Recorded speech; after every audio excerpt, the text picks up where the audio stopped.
L'histoire que je suis venu me raconter en Australie commence à Darwin, petite capitale locale tout en haut du continent acculée à la mer de Timor.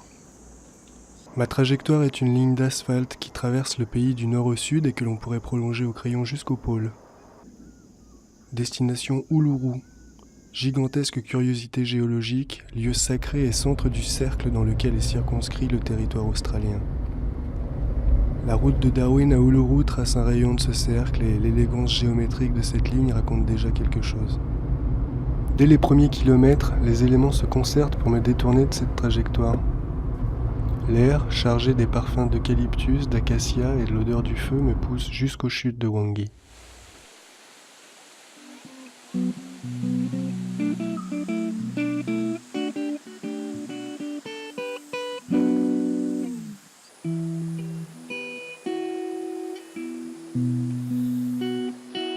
La certitude d'accomplir le sens de son existence est un sentiment rare, mais que l'on retrouve à chaque fois que l'on parcourt un territoire inconnu.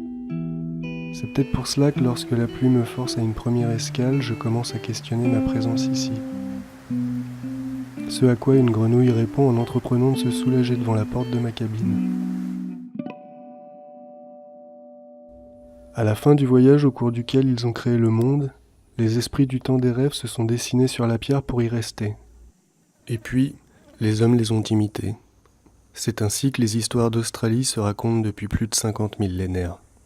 Des histoires si bien préservées que les paléontologues et les paléoanthropologues finissent par en admettre certains faits avec le retard de la modernité.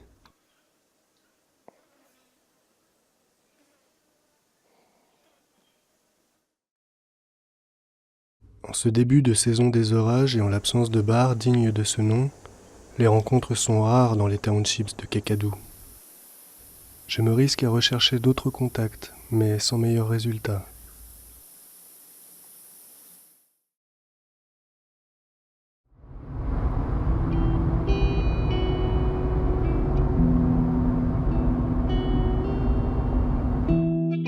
Les gigantesques termitières qui bordent la route donnent l'impression d'antiques édifices chargés de sacré. Mais à mesure que je m'enfonce dans le centre rouge australien, elles rapetissent et se voient parées d'attributs humains comme des t-shirts et des casquettes, qui leur donnent des allures d'êtres surnaturels surveillant les allées et venues des véhicules. Je me rends compte que depuis mon départ et malgré une chaleur écrasante, je ne me suis toujours pas baigné. Je tombe sur un plan d'eau naturel qui m'offre l'occasion de me rafraîchir, mais je change finalement d'avis et reprends ma route.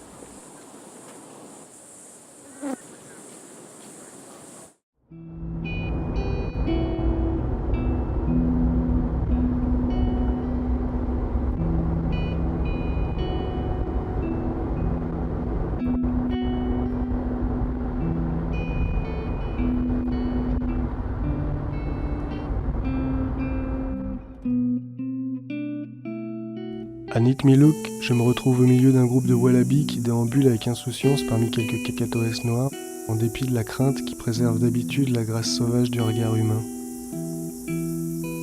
J'éprouve un sentiment de gratitude, mais je ne sais pas à qui l'adresser.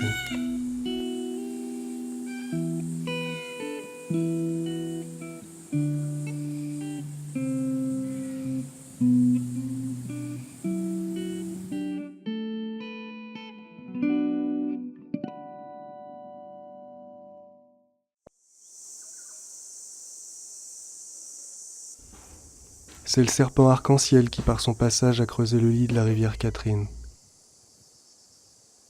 Je scrute les berges en imaginant qu'elles dessinent peut-être en négatif la forme de ses anneaux.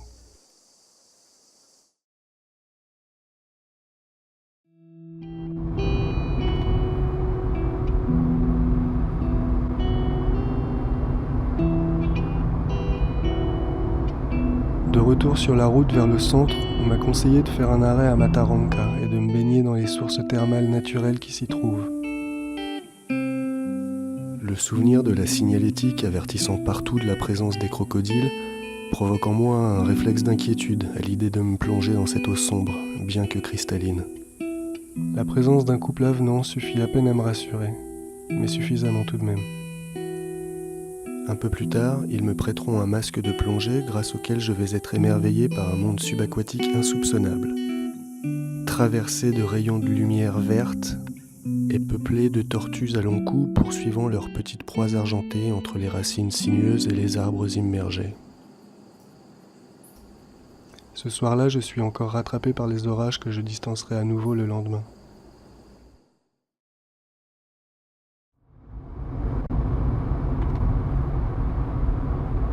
Sur la route, des icônes me racontent l'histoire d'un territoire que l'on parcourt à défaut de pouvoir soumettre.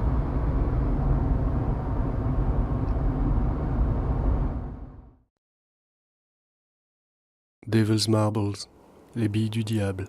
Ce n'est pas le genre de nom qu'on donne au hasard. Les esprits continuent d'habiter les cavernes qui courent sous ces rochers. Certains les ont vus et disent avoir eu bien du mal à échapper à leur jeu funeste. Ils peuvent vous rendre fou et vous emporter, dit-on. C'est arrivé, et aucune cérémonie n'a pu les ramener.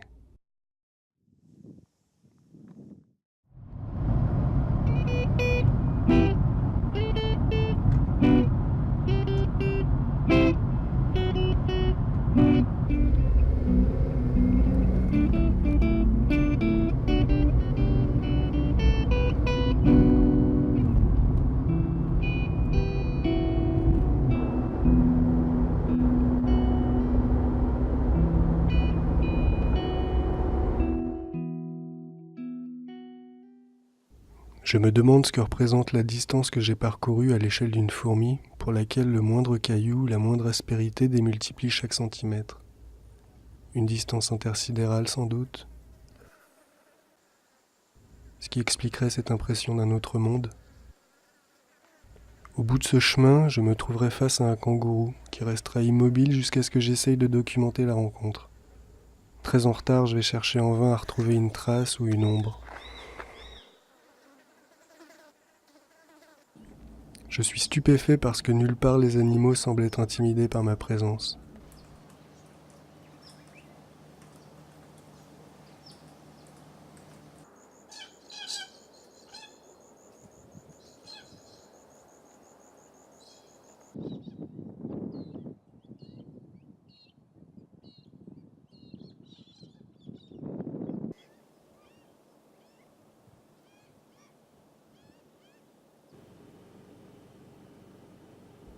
À Kathleen Creek, dans les environs du Kings Canyon, j'emprunte un chemin dont je n'ai aucune idée de la destination. Dès les premiers mètres, j'ai l'impression d'avancer sur le chemin de briques jaunes. Un couloir qui semble préserver ce qui m'entoure de ma présence. Quelques créatures viennent quand même me saluer au passage comme pour s'assurer de ma bienveillance. Les reliques d'un autre temps racontent l'élevage qu'on pratiquait ici.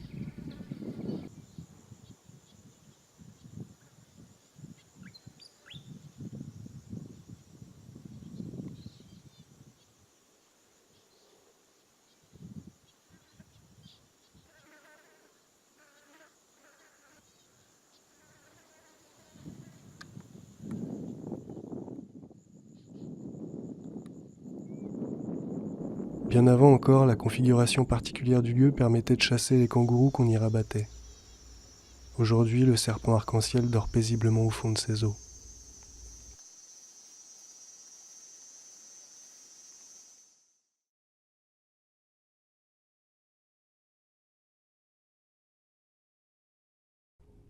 Enfin, j'approche de ma destination, Uluru. Déjà, la force visuelle de cette gigantesque dalle ocre impressionne autant que ce que la main humaine a construit de plus haut et de plus sacré.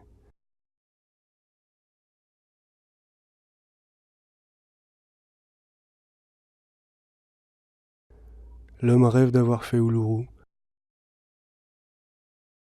Et Uluru est faite des histoires comme celle de ces hommes qui, au temps du rêve, sont arrivés ici et ont préparé une cérémonie. Quand d'autres sont alors arrivés pour les inviter à participer à leur propre célébration, les premiers refusèrent. Ceux qui étaient venus les convier en furent tellement vexés qu'ils les maudirent. Ils invoquèrent alors Kourpani, le démon chien, qui vint dresser les hommes les uns contre les autres, apporta la famine et la maladie, et décima la population, dont les esprits résident encore dans les lieux.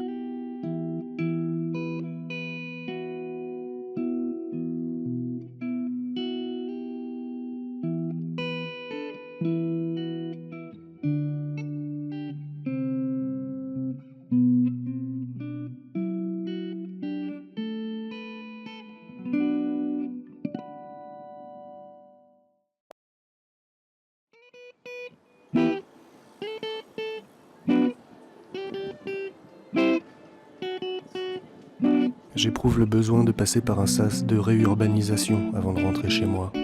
Et Melbourne fait très bien l'affaire.